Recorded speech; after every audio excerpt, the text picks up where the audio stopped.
di dalam peradaban sebuah negara, di dalam peradaban sebuah bangsa, ini terjadi hanya satu kali dalam peradaban sebuah bangsa. Oleh sebab itu, saya senang saat ini kita sudah memasuki tahun politik, tahun pemilu. Dan saya ingin kita semuanya memiliki pandangan yang sama. Memiliki pandangan yang sama. Bahwa dalam demokrasi yang namanya kompetisi politik itu biasa, itu wajar. Keinginan untuk menang itu juga boleh-boleh saja, itu juga wajar. Bertanding untuk menang itu juga hal yang sangat wajar.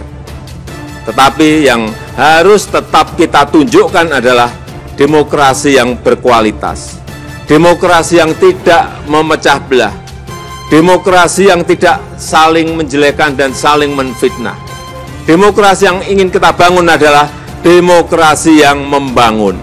Menempatkan anak sebagai calon wakil presiden, wujud paranoia Jokowi. Kepentingan personal yang merusak demokrasi. 10 tahun lalu, mayoritas rakyat Indonesia memilih Joko Widodo sebagai presiden untuk mencegah Prabowo Subianto berkuasa.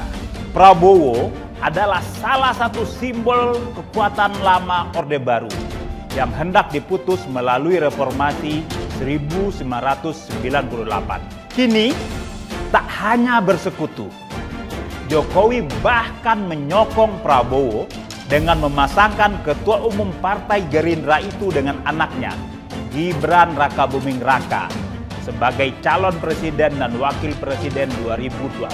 Setelah gagal mendapatkan dukungan publik dan partai politik untuk memperpanjang masa jabatan presiden, Jokowi memakai cara yang sepintas demokratis, tapi untuk tetap berkuasa. Di banyak negara, politik dinasti memang tak dilarang, tapi ia terbukti merusak demokrasi karena menodai fairness dalam sistem pemilihan.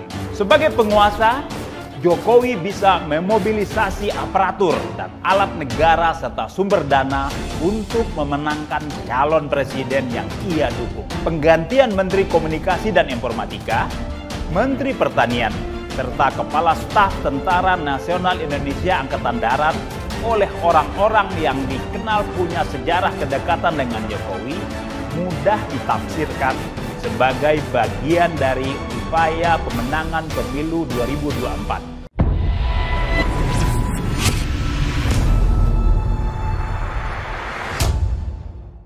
Tampaknya Jokowi telah menjadi Jokowisme.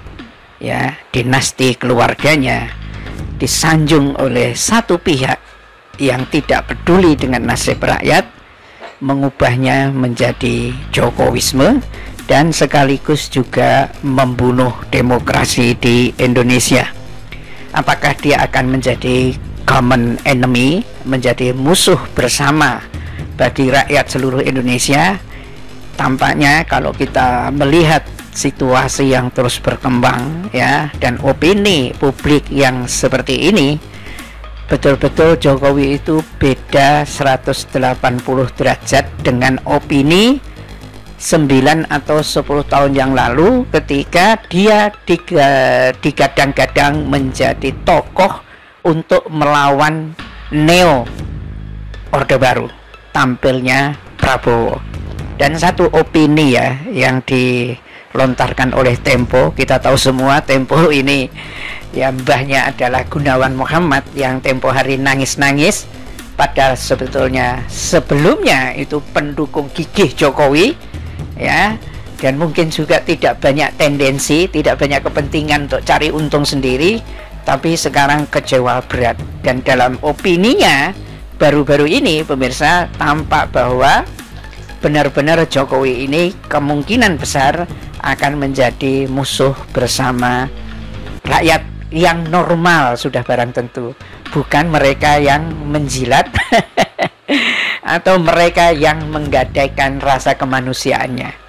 Ya, ini opini yang dibuat oleh Tempo ya, dinasti politik Jokowi menghancurkan demokrasi menempatkan anak sebagai calon wakil presiden, ya, anak-anaknya sebagai wali kota, sebagai ketua partai, dituding oleh Tempo adalah wujud paranoia Jokowi, stres beratnya Jokowi karena mau landingnya kayak apa itu berat sekali.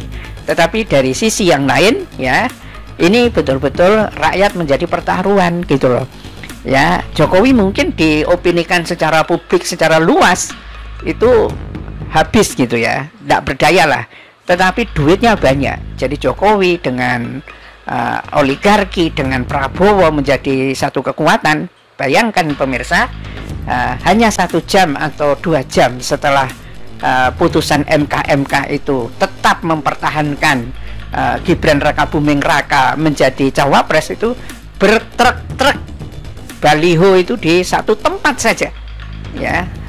Jadi bukan dari rakyat, tapi dari industri atau dari korporat yang mau dipasang di berbagai tempat, ya. Ini mungkin adalah bentuk pertarungan, perlawanan, ya. Ya, kita tidak tahu apakah seseorang atau rakyat itu masih terpesona dengan baliho. Kalau 20 tahun yang lalu, ya, baliho, spanduk dan lain sebagainya itu cermin kecintaan rakyat kepada tokoh tertentu.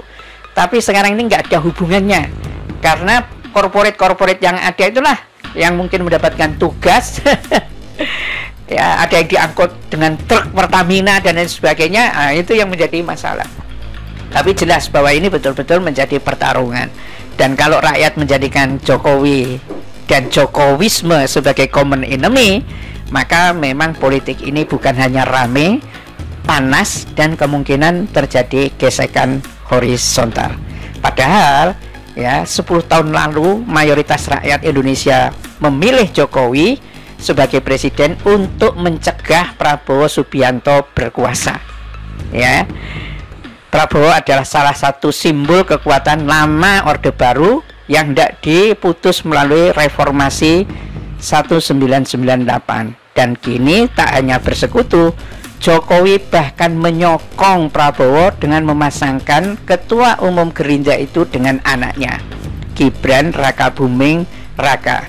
Jadi ini adalah kekuatan double Orde Baru, Orde Baru dan New Orde Baru, ya, dinasti Jokowi ini.